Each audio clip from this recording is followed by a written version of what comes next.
O Partido Socialismo e Liberdade, o PSOL, que teve o melhor desempenho da história com a campanha de Kleber Rosa à Prefeitura de Salvador, já projeta um crescimento também no âmbito estadual. Ou seja, já está em debate o futuro do partido para as eleições de 2026. O que o PSOL vislumbra a partir de agora? Qual foi o aprendizado do partido com as eleições passadas? Quem conversa conosco é Kleber Rosa, o candidato do PSOL que ficou em segundo lugar, segundo colocado na disputa pela Prefeitura de Salvador. Conosco nesta manhã, seja bem-vindo. Bom dia, Kleber. Obrigado, Jefferson. Bom dia a todo mundo que está me ouvindo. Ernesto, bom dia também. É um prazer voltar aqui para bater esse papo com vocês, né? Primeira entrevista depois do processo eleitoral, então passamos um período aí fazendo balanços, avaliações, descansando um pouco também, né? Deixa eu logo te perguntar, porque o pessoal teve o melhor desempenho da sua história com a sua candidatura. Primeiro, tenta explicar para a gente, você atribui a que esse desempenho positivo do partido nessas eleições e num contexto em que normalmente a gente vê Salvador sendo dominada por partidos maiores, um espaço onde as alianças costumam ser mais conservadoras. Como é que você explica o desempenho que teve nessas eleições, Kleber? Jefferson, é importante a gente avaliar dois resultados que saem de um processo eleitoral. Um é o resultado eleitoral e o outro é o resultado político. Então isso é importante a gente pautar aqui. Do ponto de vista eleitoral, a gente sai perdendo porque o prefeito, que é a expressão de uma posição direitista, conservadora, de fazer política na cidade, ganhou e ganhou com uma margem expressiva, né? Então sai com força das urnas. Então, para a gente, para o campo das esquerdas, é uma derrota eleitoral. Considerando o aspecto político, aí cada um tira suas próprias vitórias do processo ou derrotas do processo. Então, nesse sentido, do ponto de vista político, o pessoal sai vitorioso do processo, a gente cresce na Câmara de Vereadores, ganha expressão, inclusive, com força de presença na Câmara, duas figuras... Dois novos integrantes agora. Muito bem respeitados, dois quadros políticos importantes. A gente lamenta a derrota, né, se é que eu posso usar essa expressão, a não renovação do mandato de lá. E na tendência de qualquer partido é sempre manter aquilo que tem e ampliar. Não aconteceu, mas de qualquer forma a gente sai com um resultado político importante na Câmara. Dobraram a presença na Câmara. Dobramos, qualificamos e... saímos com um resultado político positivo do ponto de vista da disputa da cidade. Nossa campanha teve o objetivo de apresentar uma alternativa de esquerda para a cidade, como alternativa, inclusive, ao modelo petista de governar. Ou seja, se o PT, que lidera um campo político importante na Bahia e representa, é a expressão daquilo que a gente entende como esquerda, tem, digamos, a partir dos seus leques de aliança, diminuindo, né, digamos, afrouxando uma pauta do ponto de vista das esquerdas, mesmo do comprometimento com demandas de luta trabalhista, de luta social, e nós, do PSOL, vemos insistindo, a gente vem insistindo na nossa presença em apresentar uma alternativa de esquerda que não abra mão dos seus valores, dos seus princípios e da sua pauta. Eu acho que esse modelo foi vitorioso do ponto de vista político. A gente conseguiu conquistar setor expressivo do campo da esquerda e do campo popular também, que se orienta por esse voto, por essa compreensão, e, ao meu ver, a gente coloca o pessoal num protagonismo do ponto de vista da disputa da cidade. Pois é, inclusive com a sua expressiva votação, o pessoal já projeta novos passos, como, por exemplo, lançar o seu nome à Assembleia Legislativa da Bahia. O que a gente pode fazer de leitura de uma decisão como essa? É unicamente propósito de fortalecer o PSOL em nível estadual ou já também num movimento cauteloso aí com vistas a um desempenho em nível nacional, Kleber? Está tudo em jogo, né? Está em jogo 2028, quando a gente quer disputar Salvador. Eu não sei o que vai acontecer em 2026. Você anuncia, inclusive, a possibilidade de uma disputa para a Assembleia Legislativa. Naturalmente, isso está posto. Assim como está posto também uma disputa para federal. Então, não está decidido. Nós temos também uma eleição que vai disputar o governo do Estado. Então, o cenário de 2026, eu diria, é mais incerto para nós, né, para mim pessoalmente, do que o cenário de 2028. Mas vamos fazer um raciocínio aqui. Você fala do crescimento que o pessoal teve, o pessoal cresceu muito em função da escolha que o PT fez, de não lançar um candidato próprio, escolher uma candidatura que gerou desconforto em alguns e com o objetivo de agregar e de talvez atrair segmentos que terminaram ficando com o prefeito Bruno Reis, ou na sua maior parte vieram, daí a votação frustrante do vice-governador Geraldo Reis. Agora, isso significa que o pessoal também vira, embora aliado, mas aqui em Salvador, uma alternativa ou um concorrente para o PT. Até porque uma parte da base social é a mesma, na origem é a mesma, e vocês terminaram atraindo vários quadros, lideranças intermediárias, aí alguns dirigentes do PT que declararam apoio à sua candidatura no meio da campanha ainda, né? Isso apontando para 2026, qual é a tendência? É o pessoal fazer uma composição com a federação liderada pelo PT, que tem PCdoB e PV, ou o pessoal vai também apresentar um candidato para disputar o governo do Estado, e nesse caso, acho que naturalmente seria você mesmo, né? O que é que passa aí no radar do pessoal em relação a essas possibilidades? É por isso que eu digo... Ou vocês vão se concentrar em Salvador a partir do crescimento? Pois é por isso que eu digo que... É por isso que eu disse que 2028 está mais certo do que 2026. Então, né? Vocês estão mais de olho no vácuo que o PT deixou. Eu acho que a gente se credencia para disputar a cidade com o carlismo. Esse lugar, nós já vínhamos reivindicando isso, só que com uma expressão menor. Eu acho que o resultado eleitoral nos credencia, inclusive, para encabeçar uma chapa, uma candidatura em 2028, com o apoio do conjunto dos partidos de esquerda. Da própria federação. Sem dúvida nenhuma. Eu acho que essa é a nossa tarefa que começa a ser construída desde já. Isso, para mim, é mais certo do que 2026. 2026, como você bem disse, existe a possibilidade do pessoal apoiar uma candidatura de Jerônimo? Existe. Mas também nós temos a tradição de marcar presença, de defender um programa mais nosso, mais autêntico. Então não dá para dizer como vai ser.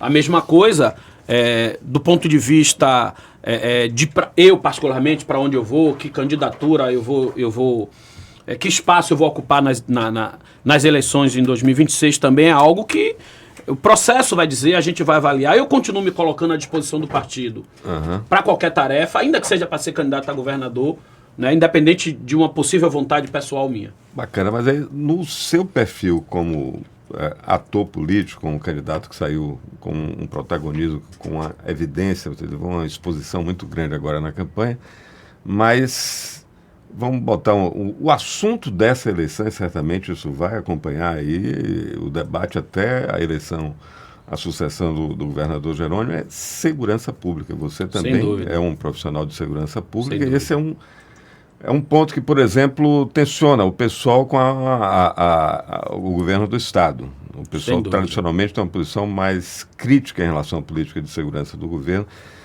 E esse é um tema que vai dominar. Por exemplo, um virtual candidato de oposição, a Semineto, deitou falação aí, parece que destemperou, porque fez uma acusação direta de envolvimento do próprio governo. Acho que ele não acusou pessoalmente o governador, mas do PT, dos governos do PT, etc. Repete um discurso aí que tenta vincular o partido e os governos liderados pelo PT com organizações criminosas. Um troço difícil dele sustentar, a não ser como discurso assim político, né? Mas prova para uma acusação tão séria assim não vai. Como é que fica essa costura, pensando em 2028, e você até querendo se posicionar para ter o apoio da federação, considerando que nesse assunto, que é o ponto mais sensível dessa e certamente até a próxima campanha, coloca o PSOL e o governo do PT em tensão, em posição crítica. Como é que fica isso? Não, primeiro, lamentar a posição, a postura do ACM Neto, que tem sido irresponsável. A Semineto tem se comportado de forma irresponsável com a narrativa que ele está fazendo. Ele está colocando a disputa de Camaçari acima de qualquer princípio, acima de qualquer limite. Está sendo irresponsável ao fazer esse tipo de debate. Eu, inclusive, me posicionei em relação a isso. O debate sobre segurança pública é um debate muito sério, é um debate que custa a nossa vida, a vida da juventude negra, da população negra. Nós temos dedicado a vida a esse debate, a esse enfrentamento, e ele está fazendo um uso eleitoral de forma irresponsável, não está pautando o debate do ponto de vista que a gente debate. Ele não soma com a gente para fazer uma disputa séria sobre isso. Ele está se utilizando, né, desse discurso numa tentativa desesperada de garantir as eleições em Camaçari. E, inclusive, ao meu ver, comete um erro gravíssimo do ponto de vista político. Está jogando todas as fichas e perdendo o Camaçari, que eu acredito que vai perder, né? Vai ficar um gosto amargo na possível na vitória que eles tiveram, inclusive, em Salvador. E vai, mais uma vez, dar uma porradinha nele para ele acalmar os ânimos e perceber que não dá para ir com tudo para a disputa eleitoral. Inclusive, lançando mão de métodos do MBL, de métodos bolsonaristas, que é isso que essa turma faz. Então, lamentável. A segurança pública, de fato, é um problema que nos distancia em muito de uma aproximação maior com o campo governista da Bahia. Eu fiz esse debate nas eleições de 2022 de uma forma muito, muito dura, muito concisa. Apresentamos, inclusive, propostas, fomos propositivos, apresentamos proposta ao governador eleito Jerônimo, e infelizmente não houve nenhuma sinalização de mudança do eixo da segurança pública. O que a gente vê é uma tragédia na Bahia inteira, que se manifesta principalmente nos grandes centros urbanos, né? Nas cidades maiores. A promessa das câmeras corporais até hoje não se confirmou, o que é um absurdo. A gente sabe que isso é uma ferramenta relativamente fácil e simples de se resolver de forma imediata os índices de violência policial. Eu agora de manhã recebi um vídeo de um amigo, Natan, lá do Engenho Velho, foi menino junto comigo no Engenho Velho, um vídeo de uma ação absurda da polícia, e ele fala: poxa, Kleber, a gente é vítima da bandidagem da polícia, a gente não sabe mais o que fazer da vida. Então é dessa forma que a nossa população está, e infelizmente o governo do estado, ele se mantém numa lógica da segurança pública, que é aquela lógica de oferecer mais armamento, oferecer mais policial, oferecer mais viatura, né? E como eu disse nas eleições de 2022, ou seja, você faz melhor aquilo que você faz de pior, né? Você só dá mais condição de continuar sendo uma polícia aquém daquilo que a nossa população precisa, uma polícia cada vez mais violenta. Então, isso é uma pauta que, se não houver mudança no eixo, dificulta esse entendimento. Dificulta, porque é constrangedor para a gente fazer um gesto de aproximação sem alguma sinalização de mudança do ponto de vista programático.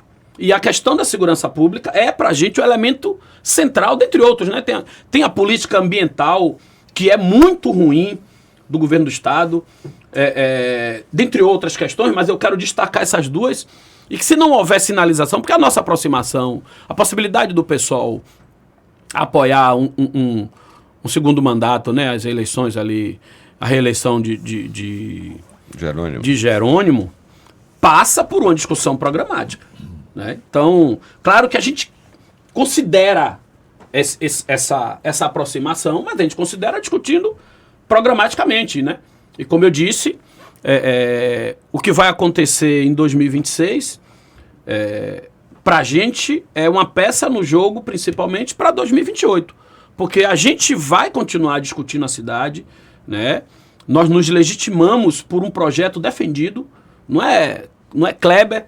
E aí, Ernesto, eu acho que o resultado não é apenas pelo erro da escolha, que eu nem acho que foi um erro na escolha do ponto de vista eleitoral... Taticamente tinha muito sentido. Né? Do ponto de vista eleitoral, né, do ponto de vista político é um erro, sem dúvida nenhuma. Do ponto de vista eleitoral, o candidato Geraldo poderia ser um candidato viável se acertasse na linha política. O problema é você ter um candidato de direita que faz um giro para defender e disputar um legado de esquerda. Eu acho que o erro está na tática eleitoral utilizada, mais do que na escolha do candidato. E falando em erro, Kleber, qual seria ou qual teria sido a maior sequela da sua campanha, do PSOL agora nas últimas eleições?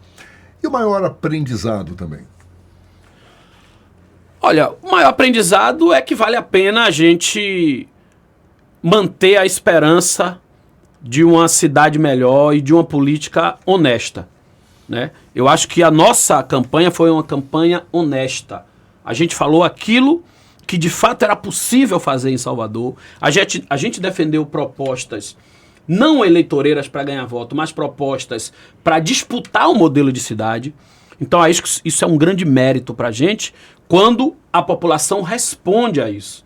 Quando as pessoas entendem isso, quando as pessoas se veem nesse projeto e criam expectativas. E é o resultado, né, que vocês... E é o resultado que não é um resultado desprezível, pequeno, né? É um grande resultado para o PSOL. Eu fui o candidato mais votado no Brasil em números absolutos, nas grandes capitais. E qual a Só fiquei atrás de Boulos, né, em números absolutos. E a grande sequela? Eu diria que não tem uma grande sequela, a não ser a gente se deparar com uma derrota eleitoral e ver o grupo carlista se fortalecer na capital. Não teve nada que demandasse uma repensada, uma mudança de estratégia para as próximas eleições? Não teve não. Acho que a gente acertou. Eu acho que, independente dos erros do outro, eu acho que nós estamos colhendo fruto também do nosso acerto. A gente conseguiu fazer uma tática eleitoral, uma tática que dialogasse com a esquerda mais ampla, que fosse confortável para os setores petistas virem para a campanha, se sentirem representados nessa campanha, né?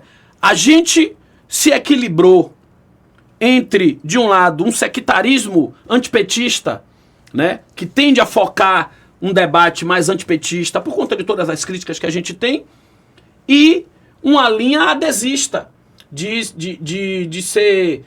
fazer discurso de linha auxiliar a um suposto candidato prioritário que teria mais condições do que a gente de disputar. Então, a gente se equilibrou entre esses dois pontos, criou uma personalidade própria, e foi isso que nos levou a esse resultado. Então eu acho que nós tivemos acerto. Não houve mudança de eixo, a gente manteve a linha o tempo todo. A pré-campanha nossa foi uma pré-campanha pautada na disputa da legitimidade da representação da esquerda.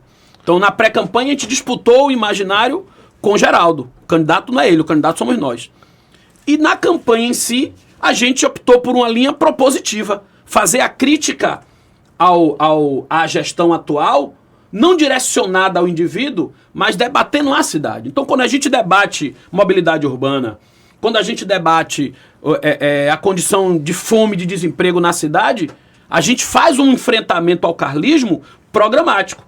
Então, eu acho que a gente achou um ponto certo, que passou respeitabilidade para a população, e a população retornou com o apoio que nos deu. Como é que faz para manter esse ponto certo, esse acerto programático, esse acerto de conteúdo, nesses próximos 4 anos, considerando que você tem um prefeito reeleito, fortalecido pela votação que teve, que ampliou a sua maioria na Câmara e, portanto, um encolhimento da oposição, entendendo que nesse encolhimento da oposição o seu partido cresceu. Tinha 1 mandato, agora tem 2, né, diante do encolhimento, por exemplo, do PT, que agora só tem Marta. Mas, por exemplo, você tem agora o MBL dentro da Câmara. Né? Então, a gente nota, e todo mundo fala, do revés que as esquerdas tiveram nas bases, e aqui em Salvador isso foi evidente, o prefeito disputa. Quando sinaliza ações para o Ileaê, para a Senzala do Barro Preto, atenção, e e ações efetivamente para a população negra, ele está disputando a base de vocês. Como é que o PSOL se posiciona agora na Câmara, nesse cenário, com uma franca desvantagem numérica na Câmara e esse cenário que aponta para um fortalecimento? Olha, eu acho que a qualidade da nossa representação na Câmara vai se agigantar, porque o elemento numérico é fundamental. Mas o elemento qualitativo, ele é importantíssimo. Nós temos uma bancada federal de 15 parlamentares, o PSOL, e a gente se agiganta no debate contra o fascismo, contra o bolsonarismo, pela qualidade das nossas intervenções. Então, a gente aposta em uma oposição qualificada que exponha as fragilidades do governo carlista, porque, na verdade, é um governo que teve uma aprovação que ela é fictícia. A gestão do carlismo em Salvador é muito ruim. É de maquiagem, mas ela é muito ruim. Ela foca muito em festas, em grandes eventos e até em grandes obras. Está gastando 52 milhões fazendo um retorno, né? E questões de infraestrutura básica nas comunidades não tem. O que tem é o quê? Uma academia, uma quadra. Então isso é uma presença ilusória, né? Que termina resultando numa aprovação, mas que não é uma aprovação fruto de uma análise mais profunda da gestão. Então qual é o nosso papel? É revelar a verdadeira fragilidade dessa gestão, que é uma gestão antipovo. Então eu acredito que nós vamos ter capacidade de fazer isso por dentro da Câmara e vamos fazer isso por fora, porque o meu papel, esse é o papel que eu quero assumir junto ao meu partido, é fazer uma oposição qualificada e passar a gestão de Bruno Reis, mostrando a ele que dessa vez ele não vai ter vida fácil do ponto de vista político. Nós vamos apresentar, né? E, obviamente, que a gente quer ganhar a eleição em 2028. Eu falei aqui, falei em todos os veículos de imprensa e as pessoas não levavam fé. Não, o candidato do PSOL que só tem 1%. E eu disse o seguinte, nossa meta é terminar o primeiro turno em segundo lugar e disputar um possível segundo turno. Então, o nosso dever de casa a gente fez. E a mesma coisa que eu disse lá, eu vou dizer para vocês. Nossa meta é ganhar as eleições em Salvador em 2028. E nós vamos trabalhar para fazer isso. Então, nós vamos construir, manter perto aquilo que a gente conquistou nesse processo, do ponto de vista popular, do ponto de vista político, as diversas forças políticas, os diversos movimentos sociais que se aproximaram. A gente quer fazer um grande movimento, né, para discutir uma alternativa verdadeira para Salvador. Agora você ficou mais conhecido e tal, teve uma exposição muito grande, mas como é que vai se apresentar o Kleber nas próximas eleições? Com o visual anterior ou com esse novo visual? Cadê os dreads de Kleber Rosa? Não, os dreads brotam, né? E vão brotar de volta. Então, tem um momento aí de renovação e tal. Mas os dreads voltam, não é só uma marca, o dread é a minha essência, né? O que eu sou a vida toda, é como eu sempre me apresentei, é a imagem que eu me vejo quando eu olho no espelho, mesmo com a cabeça raspada, eu me olho e vejo meus dreads, então não dá para preterir. Tem a ver com a essência também, né? Claro. Para a gente encerrar, você falou muito aí de 2028, mas antes tem 2026, Sim. E por mais que você diga que não tem nada ainda muito definido para 2026... Queria que você confirmasse. O que se especula nesse momento é o seu nome para a Assembleia Legislativa, mas também tem Jonatas Monteiro, que não se elegeu lá em Feira de Santana para vereador, mas teve uma votação expressiva. O próprio Wilton Coelho, que já ocupa uma cadeira na Assembleia Legislativa. Aí eu queria que você comentasse se os dois nomes também estarão nessa disputa por vagas na Assembleia. E para o governo do Estado seria Hamilton Assis, vereador eleito para a Câmara de Salvador? Olha, não dá para dizer ainda não. Eu acho que você sinaliza para aquilo que todo mundo já está enxergando. Nós temos a possibilidade de montar uma chapa forte para a Assembleia Legislativa, considerando a presença de Hilton já naquele espaço, e temos a possibilidade real de ampliar nossa participação na Assembleia Legislativa, assim como a gente ampliou na Câmara de Vereadores. Isso é um dado que está posto. Mas seriam poucas vagas na Alba, né? No quê? No máximo, quantas que você acha? Olha, a gente bota uma meta mas não quer dizer que a gente vai alcançar. Eu acho que a gente tem possibilidade, a depender da chapa que a gente conseguir montar, de eleger 3 ou até 4 deputados. Isso é possível.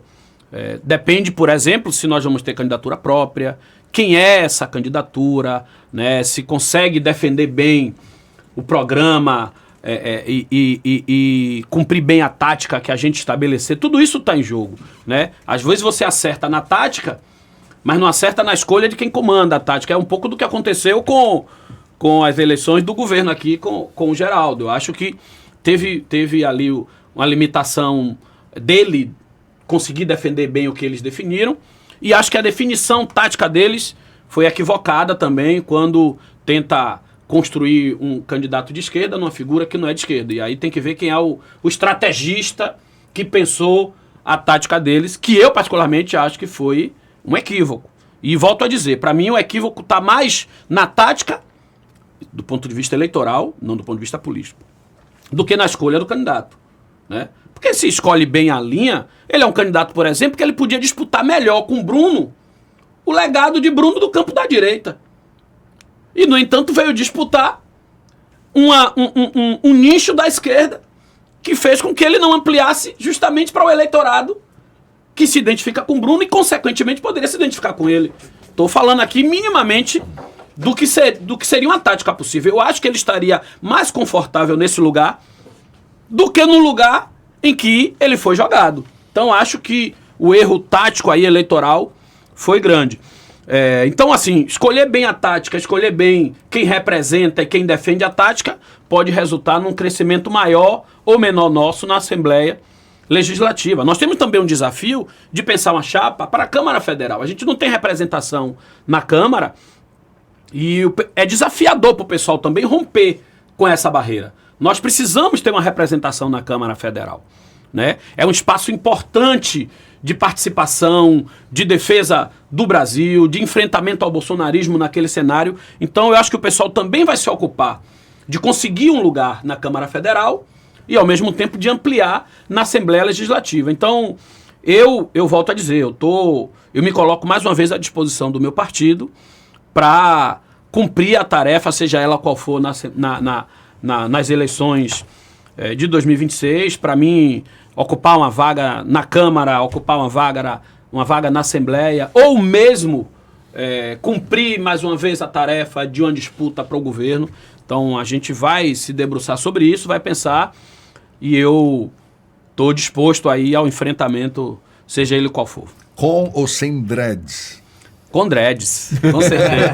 Logo ele brota de volta. Kleber Rosa, candidato do PSOL que ficou em segundo lugar na disputa pela Prefeitura de Salvador. Muito obrigado mais uma vez. Seja sempre bem-vindo aqui com a gente. Bom dia, até uma próxima, Kleber. Obrigado a vocês, meus queridos. É sempre um prazer estar aqui. E me chamem mais, viu? Gosto de estar aqui batendo esse papo e discutir aí a vida política do nosso estado. Vai ser convidado mais vezes, com certeza. Valeu, um abraço. 8 em ponto na Tarde FM.